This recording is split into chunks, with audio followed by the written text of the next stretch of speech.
¿Cómo está, Tati? ¿Cómo va todo? Ah, qué bueno.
Bueno, solamente faltaría uno, entonces vamos a dar inicio a la clase del día de hoy, a la tutoría del día de hoy. Eh, ¿Tienen alguna duda con respecto al taller que habíamos elaborado o que ustedes elaboraron en sus casas la semana pasada? ¿Listo? ¿Qué duda tienen?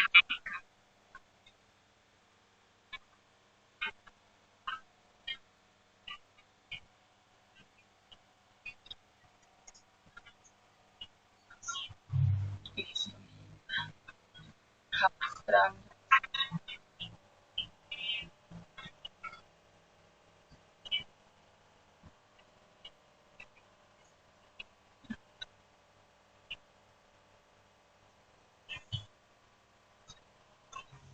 No, no, una cosa es el descuento por costo de adquisición y otra cosa es el descuento por tasa de desmantelamiento. Entonces acá puse tasa de interés, eso fue en qué punto,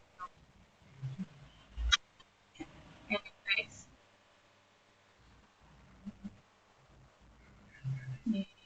en el 4,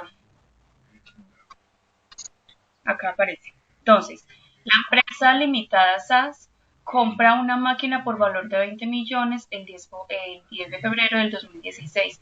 Transporte, paga un transporte de 1 millón, adecuación de 1.500.000 y el costo futuro de desmantelamiento del 5% del valor de la máquina que compró, es decir, el 5% de estos 20 millones, sin incluir el día. El costo futuro de desmantelamiento es el 5%, ok. La vida útil es de 6 años, una tasa de descuento, por eso los puse entre paréntesis, costo de desmantelamiento del 2%, es decir, que esta tasa que nosotros tenemos acá, de este 2%, corresponde al interés, por decirlo así, para hallar el valor presente del desmantelamiento, del valor presente del desmantelamiento. ¿Sí? Listo. ¿Qué otra duda tienen con respecto al taller?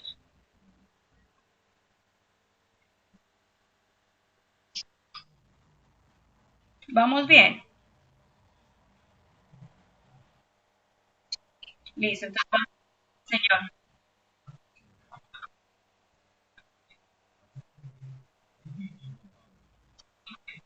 Ujú.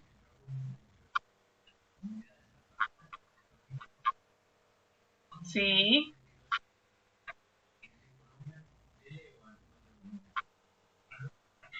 Dice, la Sociedad de Negocios Internacionales SAS, el 31 de diciembre del 2016, tiene un valor en libros de inventario de 20.872.029 pesos. El valor neto de realización es por valor de 30 millones. El inventario generó deterioro, si no, ¿por qué y qué debe de hacer?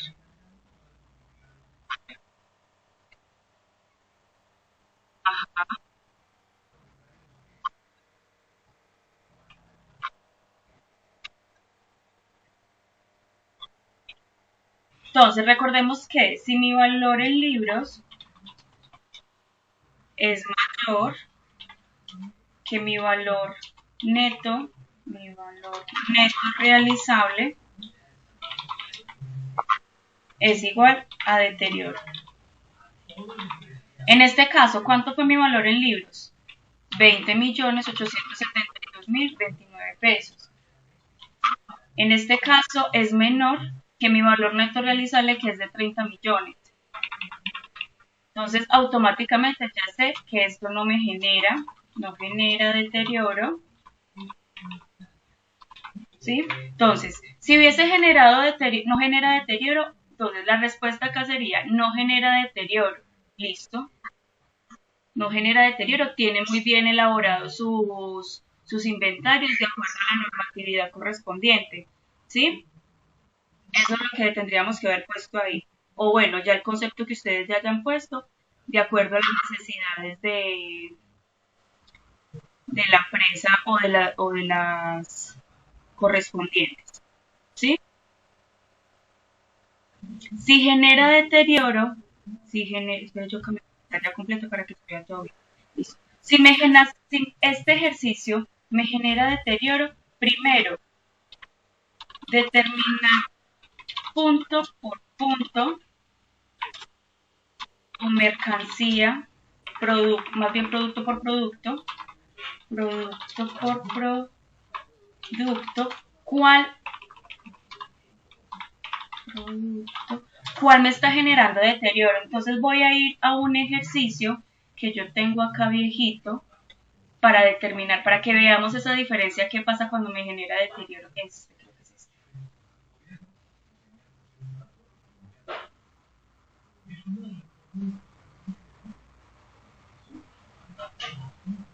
Déjenme que me cargue. Entonces, este ejercicio. Resulta que si yo omitamos esta parte de acá, ocultémosla mientras tanto. Entonces, ventas proyectadas 24 millones, ¿sí? Ya sé cuánto es el valor de mis ventas. Tengo un gasto de venta de 4 millones 500. Es decir, que tengo un valor neto realizable de 19 millones, sí, 19 millones 852.000 pesos. Y tengo, acá le vamos a poner valor en libros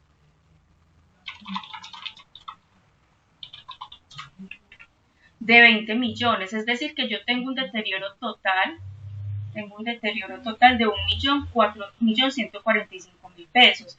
Este es unificado, que es lo que hicimos en el ejercicio anterior, ¿sí? Es unificado. ¿Sí queda claro este? Entonces, tengo un valor en libros y tengo un valor neto realizable. Como mi valor neto realizable, perdón, como mi valor en libros es mayor que mi valor neto realizable, tengo un deterioro. Eso es unificado o general. Ahora, ¿qué tengo que hacer? Ya sé que el ejercicio tiene deterioro. Identificar artículo por artículo o referencia por referencia cuál me está generando deterioro. Acá le voy a poner valor en libros. Entonces, para hacer este ejercicio yo tengo unidades, costo unitario y precio de venta. ¿Qué tengo que determinar? ¿Cuánto es mi costo o mi valor en libros? ¿Cuánto es mi precio de venta? ¿Cuál es mi proporción de acuerdo a mis gastos de venta para determinar el costo de venta? ¿Sí? Y cuál es mi valor neto realizable e identificar artículo por artículo cuál me genera deterioro. Entonces, acá me estoy identificando que el artículo B y el artículo D está generando un deterioro Entonces, recordemos, valor en libros, ¿es mayor que mi valor neto realizable? Sí. ¿Valor en libros es mayor que mi valor neto realizable? Sí. Es decir, que individualmente, valor en libros menos el valor neto realizable me está generando un deterioro total de 1.427.000 de artículo por artículo, pero ya identifiqué cuáles son los artículos o las referencias que me está generando mayor deterioro. Ahora, ya identifiqué cuáles son, cuál es mi campo de acción o qué voy a hacer yo para que esto no me vuelva a pasar y no me genere ese cálculo de deterioro individual. Entonces, ¿qué hago yo? Listo, mirar a ver estas unidades, que es mi costo unitario, mi valor unitario, en cuánto las estoy comprando, qué estoy omitiendo de esta información que al momento de venderla me está generando una pérdida, ¿sí? Que si le estoy sumando el transporte, que si no le estoy sumando el transporte, que o lo estoy vendiendo muy barato, o empiezo a mirar el Cardex de los periodos anteriores y determinar dónde empezó a fallar el precio de venta del producto. Sí me hago entender entonces, en este ejercicio que tenemos acá, determinamos un deterioro general, pues dando pues el caso contrario, de que me genere el deterioro. Entonces, al yo saber que me está generando un deterioro total, entonces vuelvo, como les venía diciendo, vengo a determinar artículo por artículo, referencia por referencia, cuáles son los artículos o las referencias que me están generando deterioro. ¿Sí? Listo, esa es. Sí queda bien. Listo. ¿Qué otra duda tienen?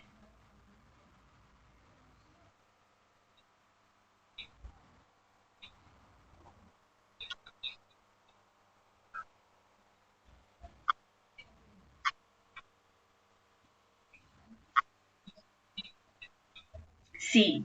En una, sí, en ambas me puede influenciar. Por ejemplo, el PEPS, que es el menos usado a nivel comercial o a nivel empresarial, es el menos usado. ¿Qué debemos de tener en cuenta ahí? Que yo sé que el artículo por artículo no me va a generar mucho deterioro, porque se supone que de esos artículos que yo tengo ahí, eh, se supone que de esos artículos que yo tengo ahí, yo estoy sacando el más viejito, ¿sí? Se supone que no me genera deterioro. Mientras que el promedio ponderado, pues yo estoy promediando la compra anterior con la compra actual, ¿sí? Exacto, entonces, eso es un arma de doble filo. ¿Por qué? Porque me puede generar más rentabilidad para la venta del artículo o viceversa, me puede generar una pérdida en la venta del artículo. Es decir, yo lo compré inicialmente por 10.000 pesos, pero en la primera compra, pero en la segunda compra lo compré por 12.000 pesos. Entonces, 10.000 más 12.000, 22.000, eso me da 11.000 pesos. Es decir, que el costo de venta de ese, sí, el costo de venta de ese artículo para la segunda venta que yo vaya a hacer después de esa segunda compra, exacto, me subió 1.000 pesos de precio. Ahora, determine qué me genera el deterioro ahí. ¿Cuánto estoy vendiendo ese artículo? Lo estoy vendiendo 1.000 pesos menos. ¿Sí? Mientras que si seguimos con el PEPS, no me va a generar mucho deterioro. Esa es la gran diferencia entre el uno y el otro proceso. ¿Sí?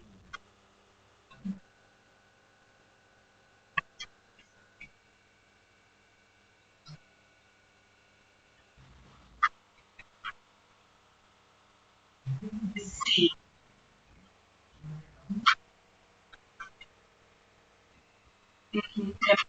Uh -huh. eh, eh,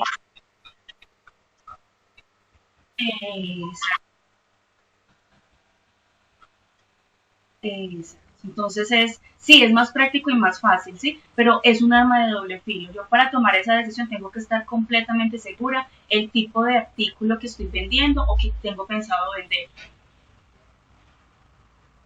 Pero sí es buen análisis, es el que está haciendo. Muchas gracias por el aporte. ¿Qué otra duda tienen, muchachos? Vamos bien, señor. Sí, dígame.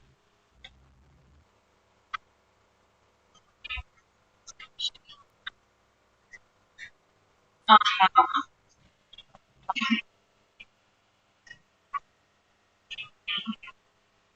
sí.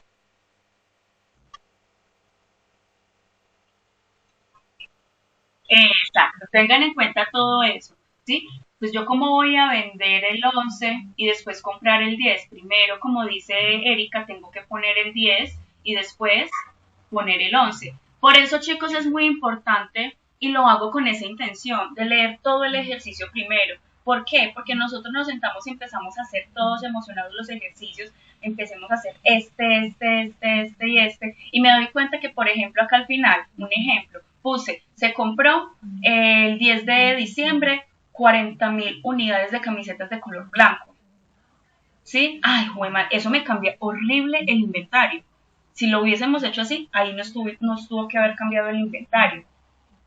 Entonces hay que tener en cuenta mucho el orden cronológico, como dice Erika, al momento de elaborar los inventarios. Por eso vuelvo y les digo, lo hago con esa intención de que miren, de que lean todo el ejercicio primero y después resuelvan el ejercicio. ¿Sí? Listo, ¿qué otra duda tiene?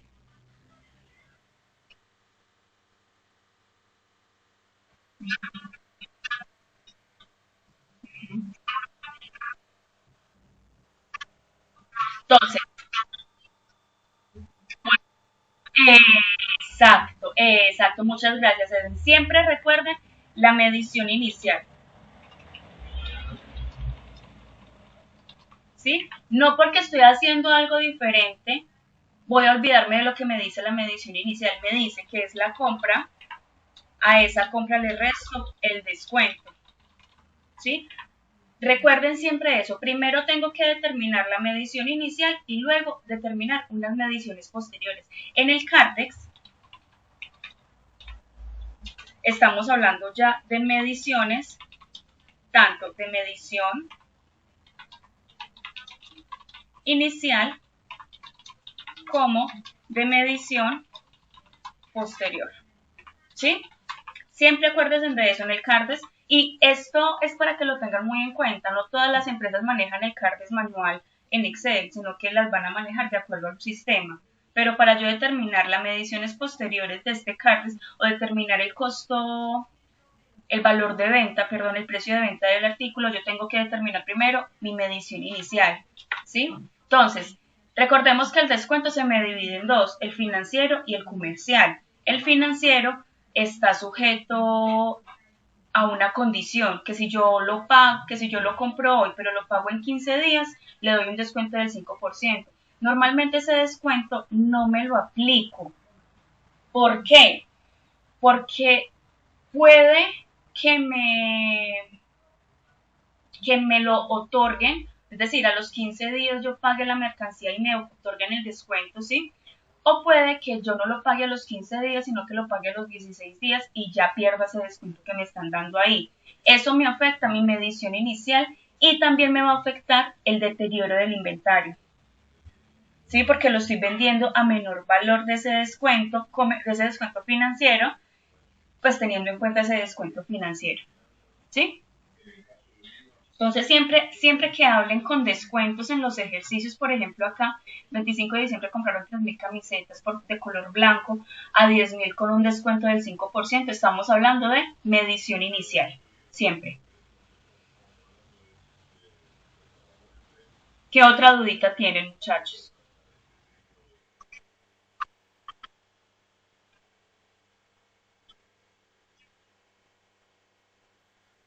Exacto, entonces, ¿cuánto me costó la mercancía? En este caso, por unidad, fueron 10.000 pesos. Entonces, es lo mismo decir, ojo ahí, es lo mismo decir, entonces la mercancía me costó 10.000. ¿Y cuántas compré? 3.000.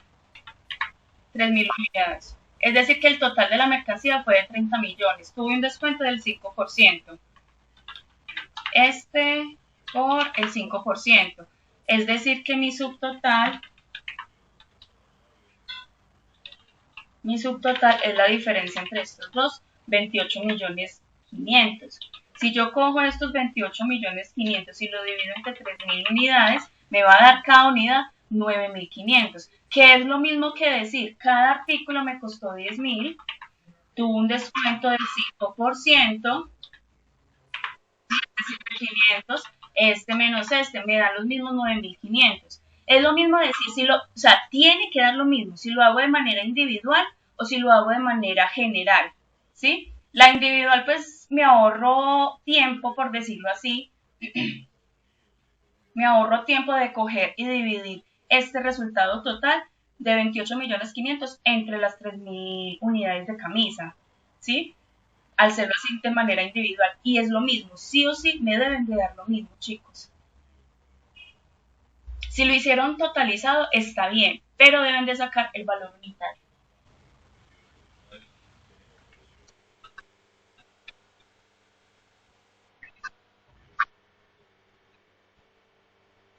Y sumarle el transporte y sumarle el descargue, bueno, lo que le haya tocado sumar y lo que se haya tocado restar. Listo. Ahora tengan en cuenta otra cosa. Digamos que, voy a poner este ejercicio por acá como para tenerlo de ejemplo. Entonces, por ejemplo, se compró 3.000 camisas con un primer descuento comercial, un descuento por temporada, pongámosle temporada, del 5%. Pero adicionalmente, en el pie de factura, que es diferente, me generó un descuento del otro 5%. ¿Cómo lo aplicarían ustedes ahí, chicos? ¿Sumo los dos descuentos o qué? No solamente individual, porque ya sé que me dieron un descuento, es decir, que la mercancía o en mi factura voy a tener 9.500 de este primer descuento. En mi factura voy a tener eso. Y voy a tener otro descuento.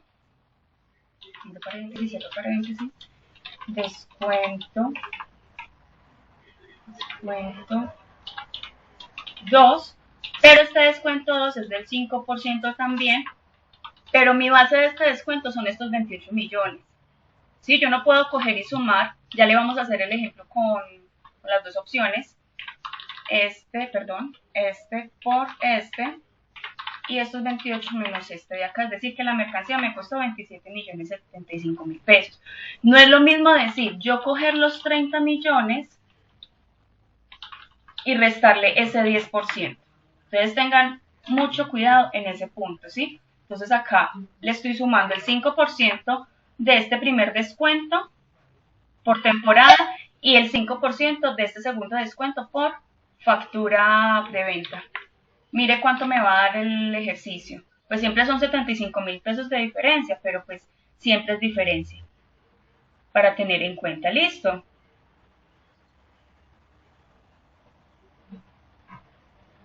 Entonces, siempre que yo tenga dos descuentos y me diga uno que es por temporada, es decir, que me lo aplicaron antes de generar la factura y otro por pie de factura, debo de hacerlo de manera individual.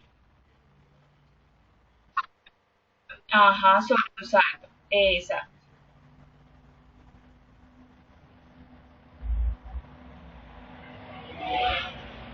¿Listo? ¿Qué otra duda tienen?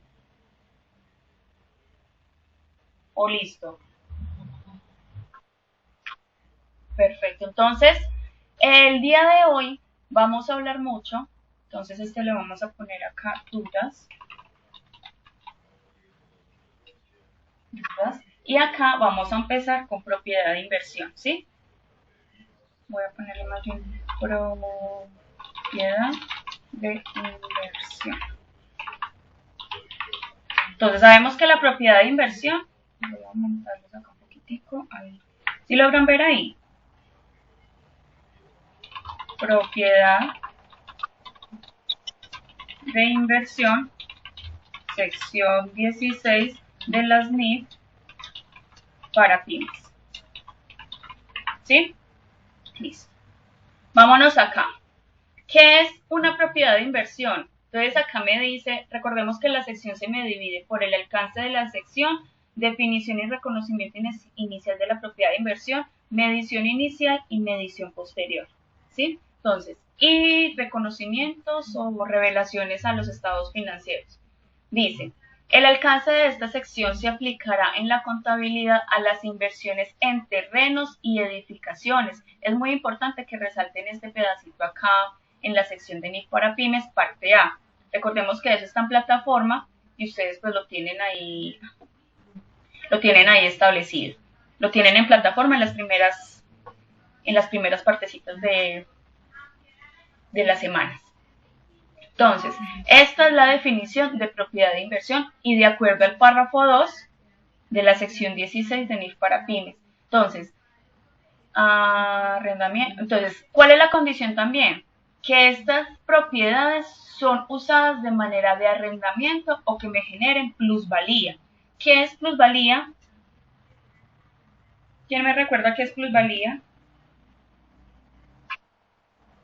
¿Cómo? Eso es una rentabilidad, pero recuerden que esa rentabilidad es por algo externo, ¿sí? Por ejemplo, los edificios. Los edificios o las casas automáticamente me generan una plusvalía. Sí me hago entender el ejercicio, es decir, este año me costó 300 millones la edificación, para el próximo año puede que me cueste o 305 millones o 302 millones, pues dependiendo del avalúo catastral o del valor comercial que tenga esta edificación. ¿Sí? Exacto, es como el reajuste al activo. Sí, podríamos llamarlo así. Entonces, son propiedad de inversión cuyo valor razonable se puede medir con fiabilidad y sin ningún costo o esfuerzo desproporcionado. ¿A qué se refiere con esfuerzo desproporcionado?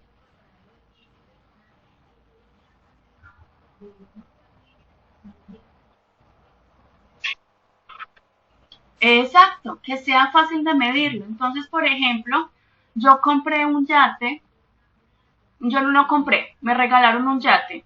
El yate me lo entregaron sin marca, sin nada, ¿sí? Entonces no sé cuánto está costando ese yate, ni siquiera sé de qué compañía es, si es de Mercedes, si es de BMW, si es, bueno, no sé ni siquiera la marca. Entonces, ¿qué tengo que hacer yo? Pues contratar a un perito, ¿sí? Para que me mida este artículo. ¿Cuál es mi esfuerzo? Entonces, listo, conseguir un perito acá en Colombia para que mida este valor del yate.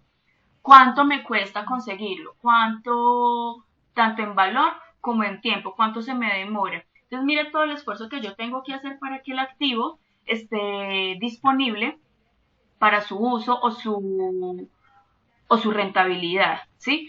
Vámonos para otro ejemplo.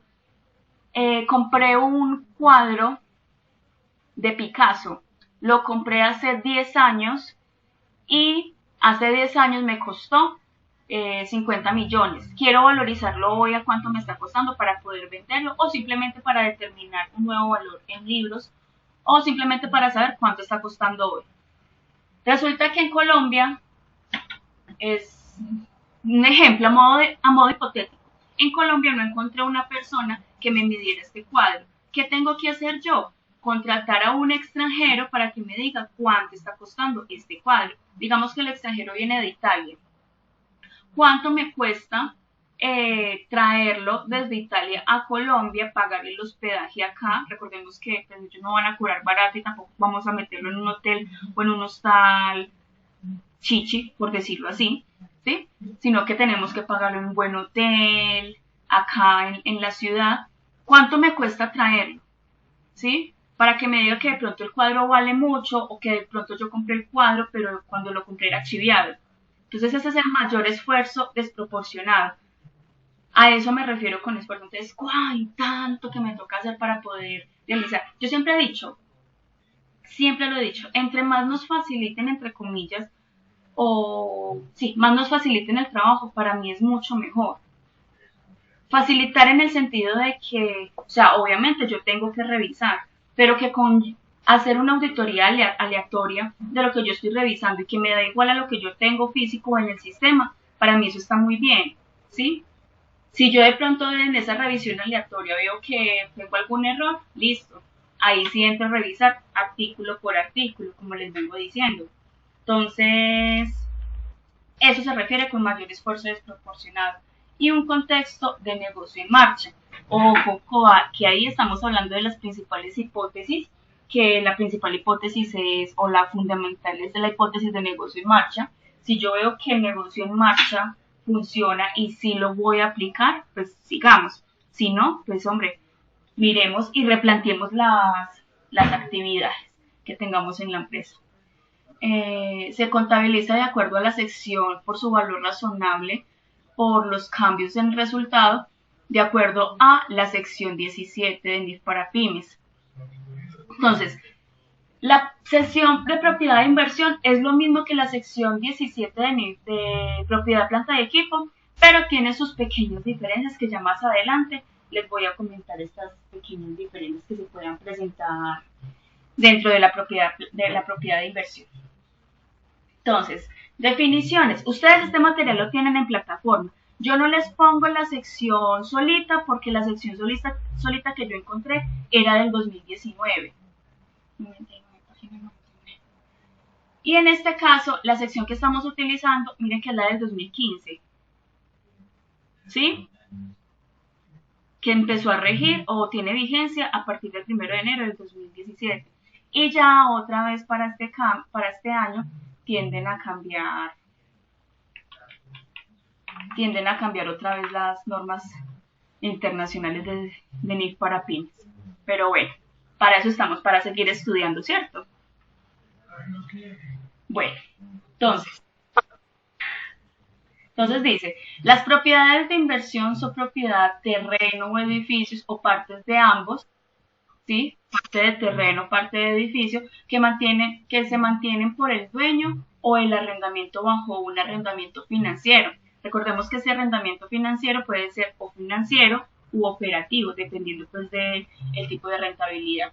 Lo que me genere rentas, plusvalías o que me genere ambas. Recordemos que una edificación, un terreno, siempre me va a generar ambas. ¿Sí? Casi siempre. Porque yo puedo tener un terreno y lo voy a tener ahí simplemente por tenerlo. Pero me va a generar una rentabilidad que sería la plusvalía. Entonces, ojo acá que acá me está diciendo, y pues yo creo que le falta como en mayúscula y en negrilla, y no para uso de producción o suministros de bienes de servicios con fines administrativos o uso para sus ventas ordinarias de la operación. Es decir, que si la empresa se dedica a comprar y a vender mercancías, edificaciones, por ejemplo, una inmobiliaria que se dedica a comprar y a vender casas o edificaciones o apartamentos, ¿sí? Mire que esto ya es una actividad de ventas ordinarias de la operación, ¿sí? Entonces, para tener en cuenta ese puntico. Listo. Entonces, la 16.3, que es el párrafo 3 de la sección 16 de NIF para pymes, una participación de propiedad se mantenga para el arrendamiento dentro del acuerdo del arrendamiento operativo, lo que les decía ahorita, que no solamente se maneja bajo un arrendamiento financiero, sino un arrendamiento operativo, se podrán clasificar como propiedad de inversión utilizando esta sección si y solo si la propiedad cumpliese la otra forma. La definición de propiedad de inversión, y el arrendamiento pudiese medirse al valor razonable, dependiendo pues de la actividad correspondiente de la propiedad de inversión. Entonces, la propiedad de inversión es de uso mixto y se separará entre las propiedades de inversión y la propiedad de planta y equipo. Es decir, yo puedo tener ambos reconocidos y ya dependiendo del esfuerzo desproporcionado que me pueda generar. Ejemplo, un edificio. En el edificio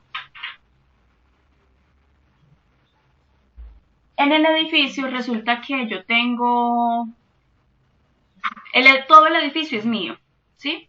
En el edificio yo tengo un piso solamente para mí, para la oficina, y el resto lo utilizo como propiedad de inversión. Entonces, ¿qué debemos de hacer ahí? Debemos de medir, para eso necesitamos un perito, debemos de medir estos 14 pisos de aquí para arriba o estos 14 pisos de aquí para abajo, cuánto cuesta para generar la propiedad de inversión, y este piso que yo tengo acá, cuánto cuesta para yo poderlo reconocer dentro de mi propiedad, planta y equipo. Siempre hay que tener en cuenta eso. Ahora, será necesario reconocer, será mejor reconocer todo el edificio como propiedad de inversión o reconocer una parte como propiedad de inversión y una parte como propiedad de planta y equipo. Entonces ya depende mucho de la persona que lo vaya a reconocer, con la asesoría del perito y la asesoría del contador, porque pues también tenemos que mirar esa parte tributaria para tenerlo en cuenta, ¿sí? Entonces son consideraciones dependiendo del concepto de cada persona. Eso es con respecto al reconocimiento inicial de la propiedad de inversión. Reconocimiento. Ahora, la medición inicial. Me dice, una entidad medirá la propiedad de inversión por su costo en el reconocimiento inicial. Costo de la propiedad de inversión comprada comprende el precio de compra y cualquier gasto directamente atribuible, tal como honorarios legales y de intermediación, impuestos por la transferencia de propiedades y otros costos de transacción. Recordemos que los impuestos también pueden ser no recuperables, ¿sí? Listo, vamos hasta ahí. Entonces, ¿qué quiere decir eso? Medición inicial. ¿Qué quiere decir eso? Entonces yo tengo la compra del bien, ¿sí? Vamos a poner un ejemplo acá. Poner entonces, la empresa X compra un bien inmueble por valor de 250 millones de pesos. ¿Sí? Compra el bien por 250 millones de pesos. Para eso tuvo que pagar una adecuación, tuvo que pagar o le descontaron una retefuente del 1%. ¿Qué más pongamos acá? Y pagó una comisión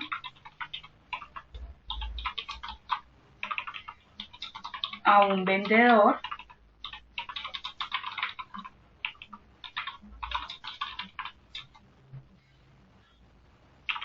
tuvo que pagar una comisión a un vendedor del 1%, sí, pongámosle del 1%, ¿sí? Entonces, una adecuación, pongámosle esta adecuación, pongámosle 5 millones de, pongámosle 10 millones de pesos.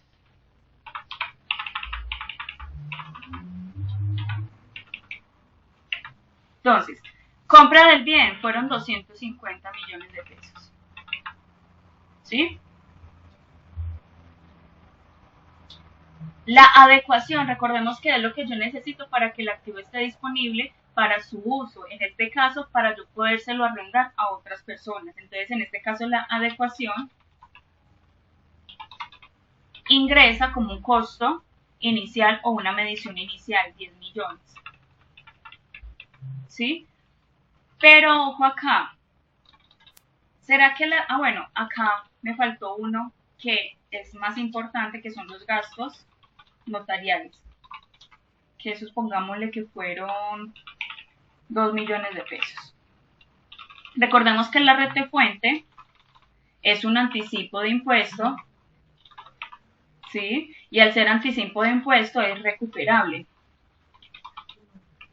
Entonces, en este caso, esa retención en la cuenta yo no la podría sumar como costo de adquisición. Una comisión del vendedor del 1%. Y, muy poquito. Y unos gastos notariales de 2 millones de pesos. Sí, yo creo que acá se me fue un cerito de más. De 2 millones. El total del costo de adquisición de este bien fueron de 264.500.000. Es decir que en mi contabilidad costo de adquisición, es decir, que en mi contabilidad, en, no sé, propiedad de inversión,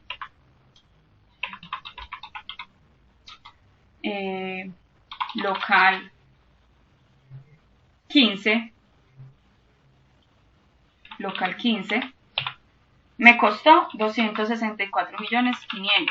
¿Contra qué cuenta? Efectivo y sus equivalentes.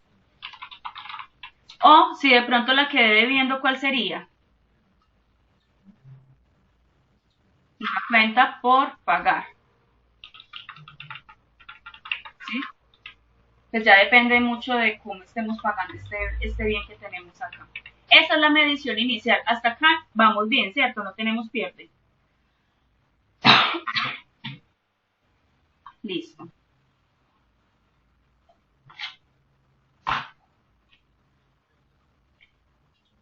Es que la propiedad de inversión es una de las secciones más fáciles que tenemos. Medición posterior. En la propiedad de inversión yo tengo dos maneras de medir la propiedad de inversión. Una de ellas, como lo dice acá, es el modelo de costo de la sección 17. Es decir, el valor en libros menos la depreciación acumulada menos deterioro acumulado si lo tengo, ¿sí? Y la otra es medirlo al valor razonable, cuyo valor tendría reconocimiento al estado de resultados o al estado de cambios, dependiendo pues del estado de resultados. ¿Sí? Entonces, tengo dos maneras, uno que es el modelo de costo y uno que es al estado de resultados. Ya les explico bien. Entonces, me dice, listo, esta es la medición inicial, para el mismo ejemplo con la misma empresa. Me dice que la medición posterior, tengo dos opciones. Una, que es el modelo de costo, que es escoger el valor en libros. En este caso sería el costo de adquisición, ¿sí? Que serían los 264 millones. Y a ese valor réstele la depreciación acumulada y résteles el deterioro acumulado, ¿sí?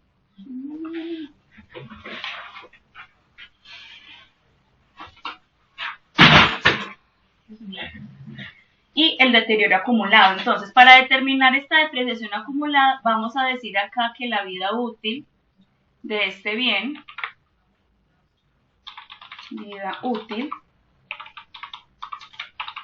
es de 100 años, ¿sí? Pongámosle acá 100 años. Es decir, que tenemos que coger este activo y dividirlo entre 100. Vamos a hacerlo para un primer año, no más, para un año. Es decir, que mi medición posterior viene siendo la depreciación acumulada, que sería para este año, no tengo deterioro, acá pongámosle medición posterior, son los 264 menos los 2.645.000.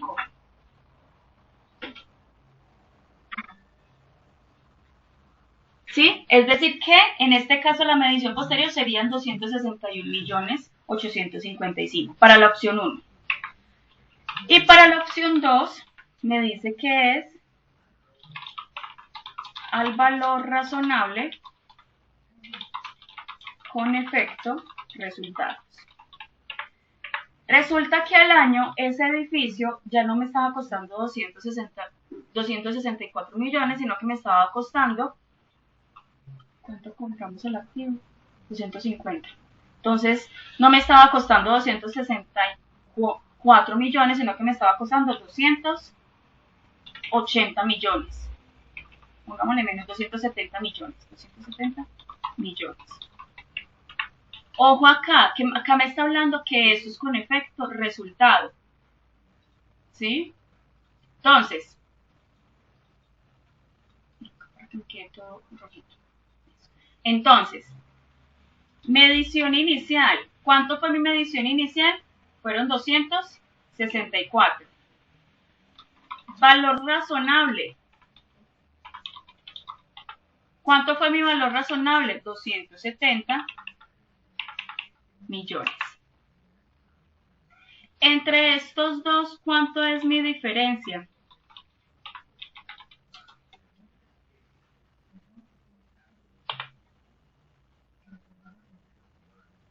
Entre estos dos, ¿cuál es mi diferencia? ¿Cuánto es?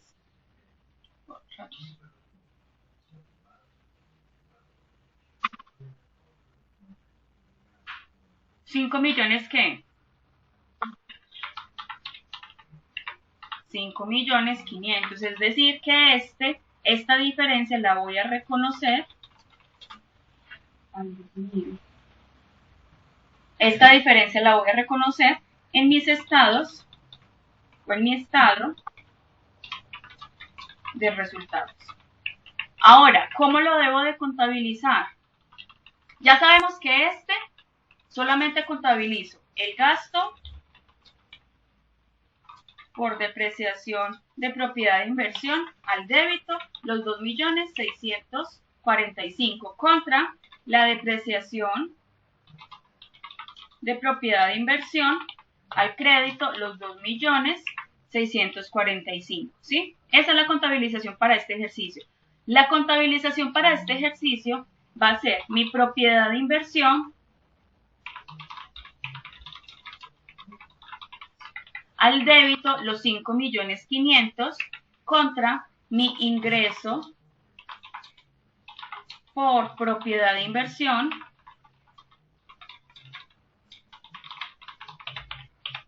los mismos 5.500.000. Mire que acá el efecto, recordemos que el ingreso es una 4 y la propiedad de inversión es una 1, ¿sí? ¿Qué estoy haciendo? Estoy incrementando el valor de la propiedad de inversión en este caso e incrementando mi propiedad de inversión como un ingreso. Es decir, acá estamos hablando del efecto resultado y acá estamos hablando del efecto resultado también, pero disminución del activo como tal. ¿Sí me hago entender la diferencia entre los dos reconocimientos?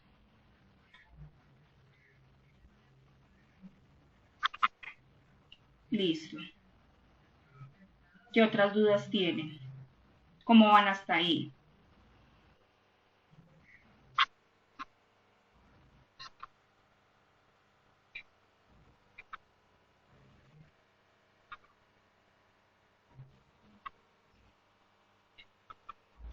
No necesariamente. Puede decir que esta propiedad que yo compré acá, ¿sí? Entonces, la compré en 250 más los costos que yo incurrí para que estuviese disponible para su uso. En total me costó 264.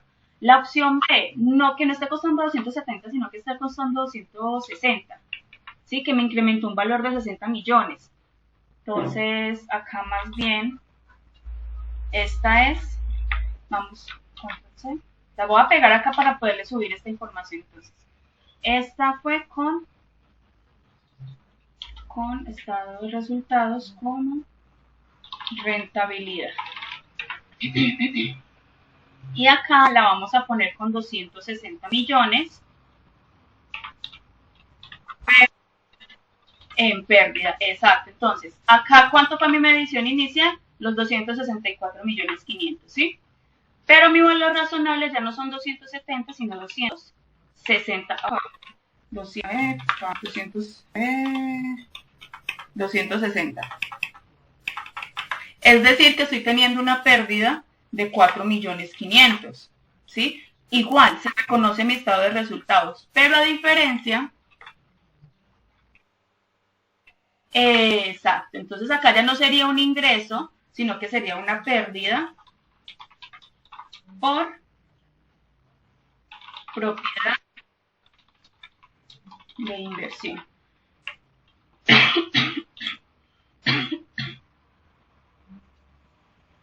Por propiedad de inversión de los 4.500.000. Y acá me estaría disminuyendo la propiedad de inversión por 4.500.000. Voy a disminuir un momentico, ¿sí? Para hacer una cosa. Vamos a hacer acá las cuentas T. Para que entendamos mejor qué pasaría o cómo se vería en mis estados o cómo se reflejaría en mis estados financieros. Y esta. Entonces, acá vamos a tener la 15, llamémosla 15 o llamémosla una más bien, 1, propiedad de inversión, ¿sí?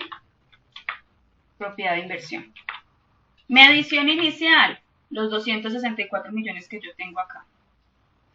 Entonces, 264 millones. Para este caso, la medición posterior, acá tendríamos que incrementar los 5 millones, es decir, que mi propiedad de inversión, ¿cuánto está costando realmente? 270 millones, ¿sí? Contra, acá copié, exacto. No, contra el efectivo no. Contra el ingreso, exacto, por propiedad de inversión. Recordemos que esto va al crédito por este valor de acá, ¿sí? Siempre tenemos que buscarlo en ese mismo sentido en el que venimos trabajando. 264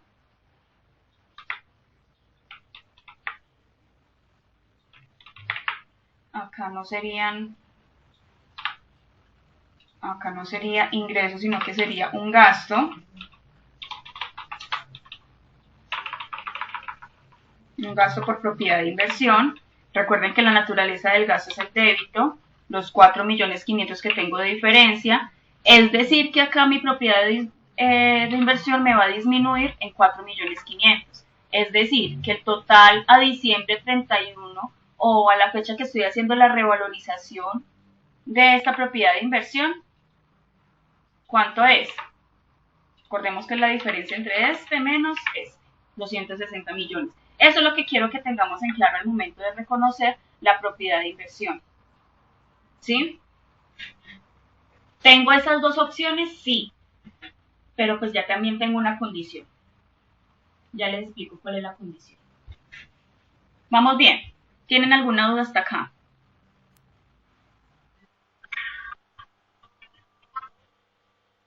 Ok, muchas gracias.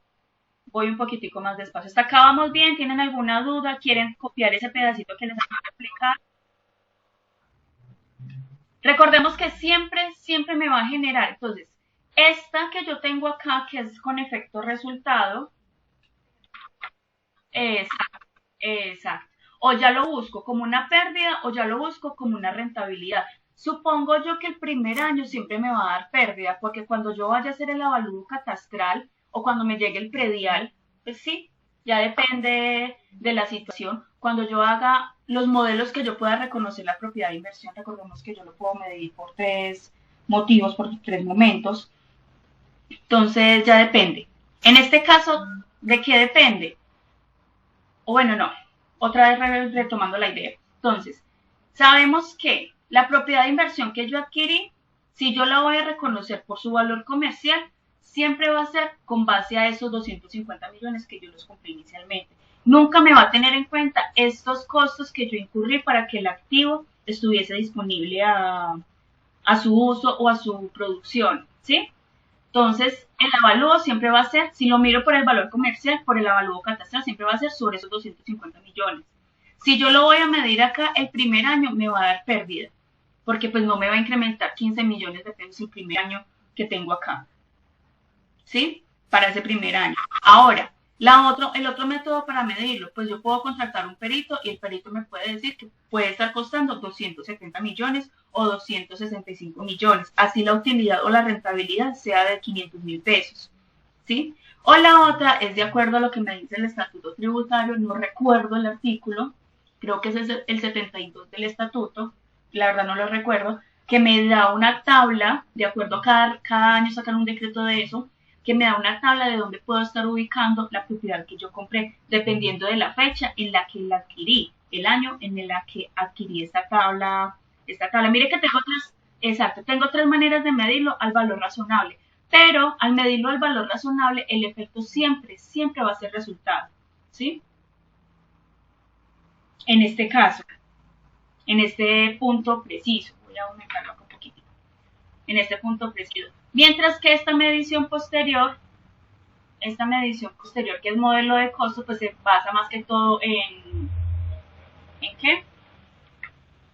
En la sección 17, que ya la vimos, que era el modelo de costo. ¿Hasta acá tienen alguna inquietud?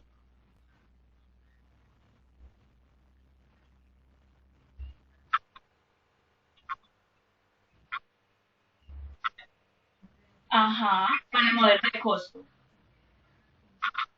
¿Sí? Igual, el valor del activo me va a disminuir, es decir, que si yo miro el valor en libros total del activo va a ser de 261.855.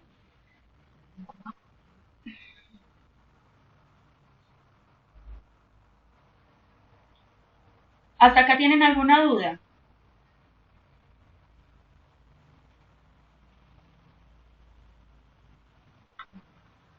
Vamos bien.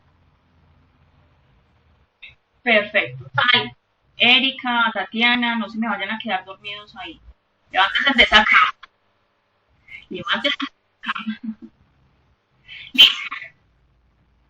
Cuando yo transfiero la propiedad de inversión, también se puede pues, tener en cuenta lo siguiente. Cuando esté disponible para una medición fiable, recordemos siempre los criterios de reconocimiento, que sea medible con fiabilidad y que me genere el beneficio económico futuro. Sin ningún mayor esfuerzo desproporcionado, obviamente. Para un elemento de propiedad de inversión se mide utilizando el modelo del valor razonable, es decir, que si yo, por ejemplo, estoy transfiriendo una propiedad, un ejemplo, yo tengo una cuenta por cobrar de 500 millones de pesos a una empresa X. La empresa X ha pasado 5 meses y no me ha pagado los 500 millones. ¿Qué hacemos nosotros? O a veces, ¿qué negociación se hace? Listo, ¿usted qué tipo de propiedades tiene? Tengo una propiedad, una finca en Cerritos que me cuesta 490 millones, listo. Yo le doy los 10 millones de pesos de excedente y usted me entrega esa propiedad, ¿sí? O simplemente con el papeleo que vayamos a hacer que cueste aproximadamente 500 millones, eh, que me cuesta más o menos 500 millones, hacemos la transferencia. ¿Qué hicimos ahí? Transferimos la cuenta por cobrar contra una propiedad de inversión. Esto es lo que se refiere a este párrafo de esta sección. Cuando yo transfiero, entonces, ¿cuál es mi valor razonable al momento de el comprar intercambiar el activo fijo en este caso? ¿Sí? Ya depende también pues, de las circunstancias que se esté reconociendo, la propiedad de inversión. ¿Queda claro ese puntico? Aparte del requerimiento establecido, es decir, que al decir aparte tendría que ir incluido también una partecita, una entidad transferirá la propiedad de inversión, la propiedad a propiedad de inversión a la inversa cuando la propiedad cumpla el primer caso, que deje de cumplir el segundo. Sus normas internacionales y su reconocimiento. Entonces, requiere revelar el cambio que se esté haciendo, las circunstancias dentro del activo. Bueno, que sí o sí tengo que cumplir ese caso, que se haya una transferencia de un activo con otro activo, dependiendo pues de la negociación que se esté haciendo con respecto a la propiedad de inversión.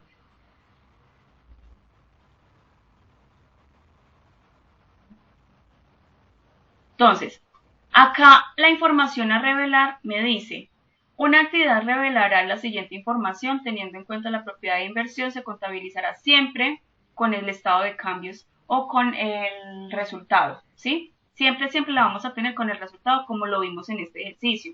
Mire que en esta, ¿cuál fue el resultado? La cuenta 5.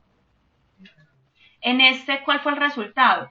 La cuenta 5, pero en depreciación. Y en este, ¿cuál fue el resultado? La utilidad o pérdida de la revalorización de la propiedad de inversión, ¿sí? Pero adicionalmente, pues que tenga el método de hipótesis significativo empleada en la determinación al valor razonable de la propiedad de inversión. que sean determinantes y que se reconozcan al momento de la propiedad de inversión. Eso es lo que quiere decir. ¿Qué tan significativo es el cambio que yo estoy haciendo dentro de la propiedad de inversión? La medida del valor razonable de la propiedad de inversión, como han sido medidas y reveladas en los estados financieros. Es decir, que si yo en mi estado financiero yo puse propiedad de inversión, amortización o depreciación de la propiedad de inversión, tanto. Entonces, lo mismo que yo tengo acá arriba, lo voy a reconocer en la parte de abajo o revelar dentro de mis estados financieros, ¿sí? El importe de la restricción se realizará en la propiedad de inversión al cobro de los ingresos derivados de la misma de los recursos obtenidos para su disposición. Estoy buscando como las más importantes. Una de las más importantes, que es esta, la conciliación entre el importe en libros y la propiedad de inversión al inicio y al finalizar el periodo, muéstrese por separado. Entonces, la combinación de negocios sí la aplica. Recordemos que la combinación de negocios es: yo tengo una empresa, yo soy Laura Arango, yo tengo una empresa que soy la accionista mayoritaria del 60%, pero a la misma vez soy la accionista mayoritaria de la empresa B, que también es del 60, del 65%. Ambas tenemos que tener una combinación de negocios, un negocio en conjunto, ¿sí? Por yo ser la accionista mayoritaria de ambas. Entonces debo de reconocer la adquisición de esa procedencia en ambos estados financieros, o Laura Arango como casa matriz, por decirlo así. La pérdida, las ganancias o pérdidas netas procedentes del ajustar al valor razonable, cuando lo medimos la medición posterior al valor razonable con efectos resultados. Las depreciaciones o deterioros que me genere este activo, si es que los pueda generar. La transferencia de la propiedad de inversión o de inventario a propiedad de inversión, o cuenta por cobrar a propiedad de inversión, dependiendo pues de las situaciones, u otros cambios que se estén presentando. Es importante tener en cuenta esto, chicos, que es a revelar. Espera a ver si lo encuentro por acá, porque no lo... Acá. Listo. Voy a apuntarlo acá. Resulta que la propiedad de inversión, revelaciones, resulta que la propiedad de inversión me dice: señor empresario o señora persona contribuyente que tenga una propiedad de inversión y que le esté generando rentabilidad. Recuerde que si usted tiene uno o varias propiedades de inversión, con negrilla y con rojo, todas en su medición posterior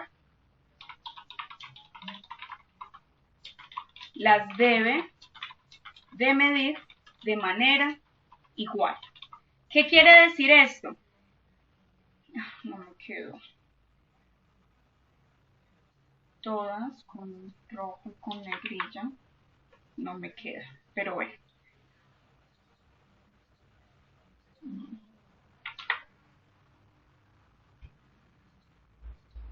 ¿Qué pasa? Bueno, no me quedo, pero entonces lo voy a ver si me queda resaltado.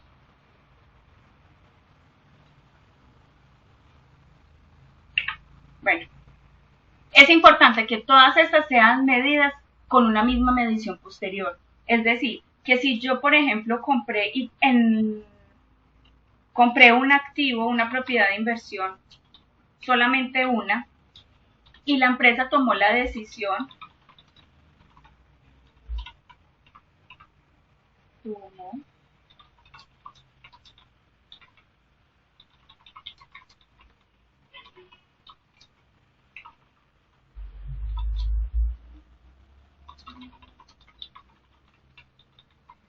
si tomamos la decisión de medirlas al costo, esa primera propiedad de inversión que yo compré, tomé la decisión de medirlas al costo amortizado, y ahí en adelante todas las propiedades de inversión que yo compre, debo de medirlas al costo amortizado.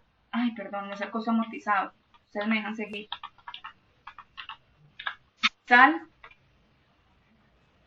Medición posterior, modelo de costo. Ay, modelo de costo. Perdón ahí. Entonces, Debo de medirlas todas al modelo de costo. Entonces, si, si después de, de tomar la decisión de medirlas al modelo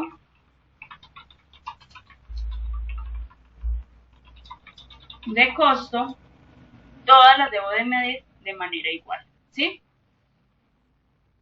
Ojo acá, ojo acá. Si de pronto yo tomé la decisión de no medirlas al modelo de costo, sino medirlas... Ah, bueno, acá me faltó algo. Ya tomé la decisión de medirlas al modelo de costo, ¿sí? ¿Qué me faltó? En las revelaciones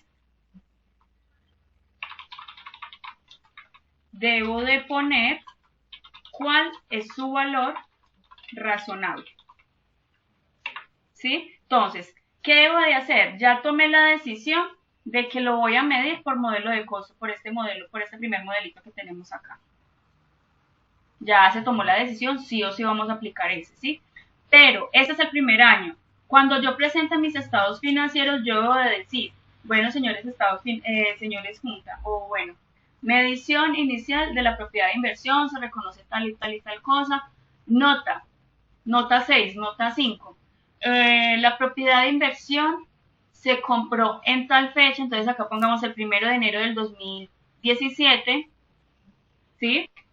El 1 de enero del 2017 a diciembre 31, con una vida útil de 100, se estimó una vida útil de 100 años, a diciembre 31 se determinó una depreciación anual de 2.645.000, generándome un nuevo valor en libros de 261.855.000 pesos. Sin embargo, sin embargo, sin embargo, esta propiedad de inversión cuenta con un valor razonable de 270 millones de acuerdo al avalúo catastral emitido en tal fecha, y empiezan a redactar toda la información, ¿sí? Debo de decir cuánto fue el valor razonable establecido por, o ya sea por avalúo catastral o por perito, pues dependiendo pues de cómo quiera medir el valor razonable, ¿sí? ¿Queda claro este concepto hasta acá?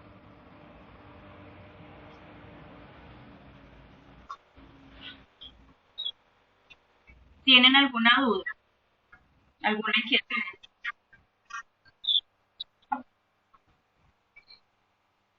No, vamos súper, súper, súper. Perfecto. Vamos a continuar entonces. Eso es con respecto a la propiedad de inversión. Vamos a ver otro que es instrumentos financieros. ¿Sí? Instrumentos financieros. Ahora sí vamos para acá. Yo me voy a basar en dos instrumentos financieros, tanto en la sección 11 de NIF para pymes como en la NIC 32, NIC 9 creo, acá yo las tengo, y NIF 9, NIF 9 y NIF 34. Entonces acá.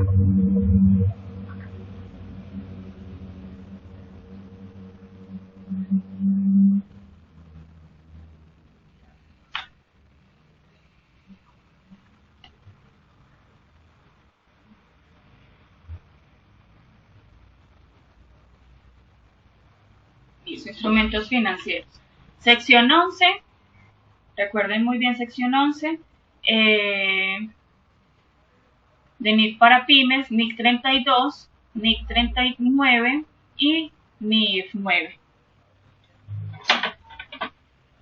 Entonces, definiciones, instrumento financiero. ¿Qué es un instrumento financiero?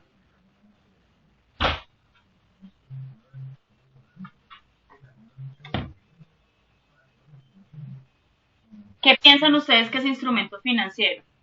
Dividamos las dos palabras. Instrumento, ¿qué es instrumento? No es algo que yo pueda tocar.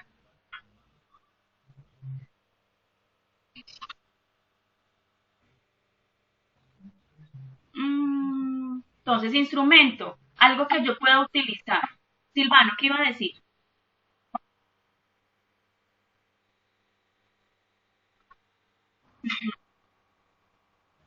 Exacto, algo que pueda usar para financiar la empresa, ya sea por una cuenta por cobrar o por una cuenta por pagar. Recordemos que cuando hablamos de instrumentos financieros estamos hablando de los, entre comillas, intangibles de la empresa. ¿Por qué digo entre comillas? Porque pues tenemos una sección propia para los intangibles, ¿sí? Pero esos serían intangibles que de alguna u otra manera generan alguna rentabilidad.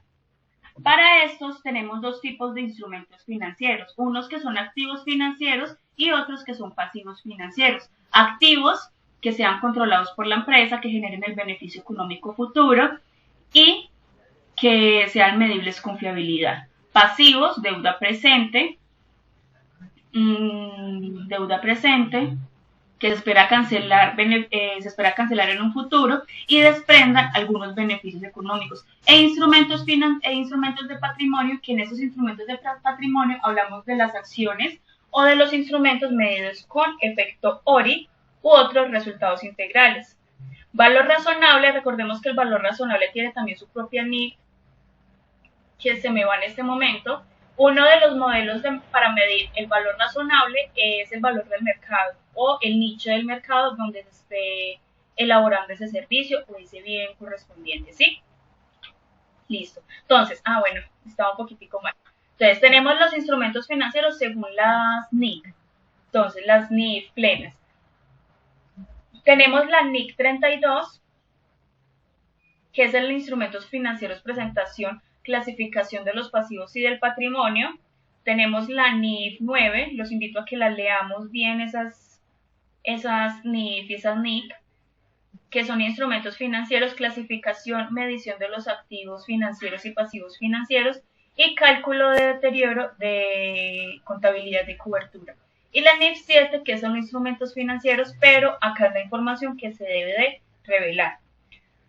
Entre las NIC plenas y las NIC para pymes vamos a ver muchas diferencias. Quiero hacer como ese comparativo. Entonces, vamos a poner una tarea, ya sea para que la empecemos a resolver hoy o para que la entreguemos para la próxima semana, es que hacer ese comparativo entre la NIF 11, sí, la NIF 11 que es NIF para pymes, la sección 11 de NIF para pymes, que son instrumentos financieros básicos, y hacer un comparativo entre estas NIC y NIF que tenemos acá. ¿Qué diferencia me genera cada una? Y vamos a ver todas las diferencias que nos generan esas secciones, pero es importante que las conozcamos. Listo. El objetivo de esta norma es establecer propios para presentar instrumentos financieros como pasivos o patrimonios, Entonces, primero tenemos que definir qué es un instrumento financiero. Entonces, para saber qué es un instrumento financiero, tenemos dos tipos de personas. Tanto en el activo financiero, empresas que es un activo financiero, y las empresas que lo reconocen como un pasivo financiero. El ejemplo que yo les pongo es un banco. Para el banco nos elabora un préstamo a nosotros, ¿sí? Para el banco, ese préstamo, ¿qué es? ¿Un activo o un pasivo financiero? Para el banco es un activo financiero y para nosotros viene siendo un pasivo financiero. Perfecto. Entonces, siempre, siempre cuando yo tengo un activo financiero me genera un derecho. ¿Cuál es ese derecho? A cobrarle a esas personas. Ejemplo, ahí se me va. Clientes, cuentas por cobrar. ¿Cuál es mi derecho? Mi derecho es cobrarle a ellos esos artículos o ese servicio que yo les presté en algún u otro momento. ¿Sí? Pasivo, me genera una obligación. Para la otra persona tiene la obligación de pagarme esas deudas que yo tengo. Esa es como la definición del instrumento financiero. Para eso tenemos los activos financieros o instrumento de capital siendo los pasivos financieros. Acá les pongo como una relación de conceptos. Instrumento de capital como las inversiones la puedo reconocer tanto como un pasivo como tanto como un activo financiero como un pasivo financiero. El activo financiero se me divide en dos tipos de activos financieros. Uno que es una renta fija y otro que es una renta variable. Como dice en la diapositiva que les estoy mostrando en este momento, la renta fija es siempre que me genere una rentabilidad cada mes. O sea, sí o sí me va a generar una rentabilidad cada mes. Mientras que la renta variable siempre va a ser bursátil. Depende mucho de las acciones. Un ejemplo son las acciones. Entonces, yo compré una acción de Ecopetrol. ¿De qué depende esa acción? De que yo compré en Ecopetrol. Del mercado, de cuánto me esté costando esa acción. El ejemplo que yo siempre pongo es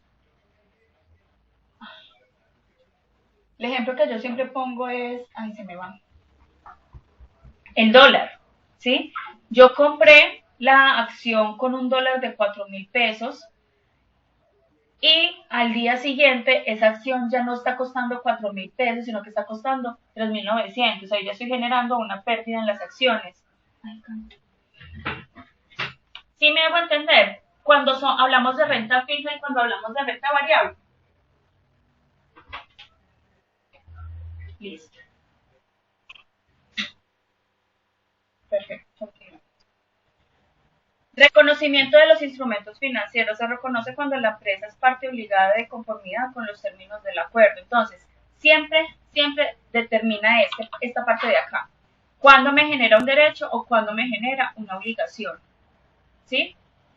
Entonces, esa, aparte de la definición, es el reconocimiento del instrumento financiero. No me voy a meter con este de acá, porque ya son instrumentos financieros compuestos y son instrumentos financieros más complicados, como son los forward, bueno, X, acá les pongo. Entonces, los derivados como forwards, swaps, etcétera. Forwards son un préstamo que yo adquiero en el extranjero y que no me varía dependiendo de la tasa de cambio. O sea que siempre vamos a tener que pagar ese valor que tenemos ahí. Y los primarios siempre vamos a tenerlo disponible o el efectivo y equivalente al efectivo, los bonos, las cuentas por cobrar o por pagar o los instrumentos de capital. Yo me voy a basar en este de acá, ¿sí? En lo que son instrumentos financieros primarios. Clasificación del instrumento financiero. Entonces vamos a hablar del activo financiero. Tenemos por costo amortizado y por valor razonable, ¿sí? Costo amortizado. Recordemos que cuando estemos hablando del costo amortizado, estamos hablando es de la que es renta fija, ¿sí? Siempre vamos a hablar de la que es renta fija acá. Mientras que el valor razonable podemos hablar algunos de renta fija, pero otros o más viable es la renta variable, que depende de las acciones en este caso o de la versatilidad que tenga el instrumento financiero. Entonces, costo amortizado se utiliza solo en el activo financiero, también se puede utilizar en el pasivo financiero, para los que quieran percibir un interés que sea constante, ¿sí? Entonces, para eso tenemos que tener en cuenta el costo de transacción que se lleva como mayor valor del activo. Entonces, por ejemplo, compré un CDT. El CDT me costó 5 millones de pesos, pero adicionalmente de esos 5 millones de pesos me tocó pagar 500.000 pesos de papelería. Es decir, que ¿cuánto me costó realmente el CDT? Como que estamos hablando de que es mayor valor del activo. Exacto, muy bien, Erika. Tenemos el valor razonable, que es por el valor que yo lo pienso vender o que se piensa vender dicho instrumento financiero. Entonces, en este caso, por el valor que yo lo adquiero, ¿sí? Entonces, en este caso, tenemos el efecto ORI, que se lleva como mayor valor del activo, igual se lleva como mayor valor, y el efecto resultado que se lleva al efecto resultado o al estado de resultados o el estado del ejercicio. En la medición o en el costo de transacción debemos de tener en cuenta que esos son las comisiones, los honorarios, los gastos legales. Entonces, por ejemplo, cuando yo adquiero un préstamo en el banco, debemos de tener en cuenta el gasto de la papelería, ¿sí? Entonces eso sería como una medición o un costo de transacción inicial. Que me cobraron un IVA, eso lo puedo medir como un costo de transacción inicial. Para el activo financiero, entonces, para la medición posterior y medición inicial como un reconocimiento de cada uno. Entonces, para el activo financiero, tenemos la categoría por costo amortizado, por valor razonable con efecto resultado y valor razonable con efecto ORI. ¿Sí? Medición inicial, valor razonable más el costo de transacción para el costo amortizado. Medición posterior, costo amortizado y la variación es al efecto resultado. Mientras que el valor razonable con efecto resultado, medición inicial, valor razonable, medición posterior, valor razonable, pero la variación va a ser efecto resultado. ¿Sí? Para el valor razonable con efecto ORI, igual, valor razonable, medición inicial, medición posterior, valor razonable, pero el efecto o la variación va a ser ORI. ¿Sí? Entonces, bueno, esta es importante para el costo amortizable. El costo amortizado. Debemos de tener en cuenta, para yo reconocer un costo amortizable, lo siguiente. Primero, que sea un modelo de negocio. Y segundo, que tenga una característica de un activo financiero o que tenga un flujo de caja, es decir, que yo pueda dibujar ese activo financiero, ¿sí? Entonces, vámonos vamos a hacer un pequeño break, más bien. Vamos a hacer un break de 10 minuticos, a las 10:03 volvemos nuevamente, ¿listo?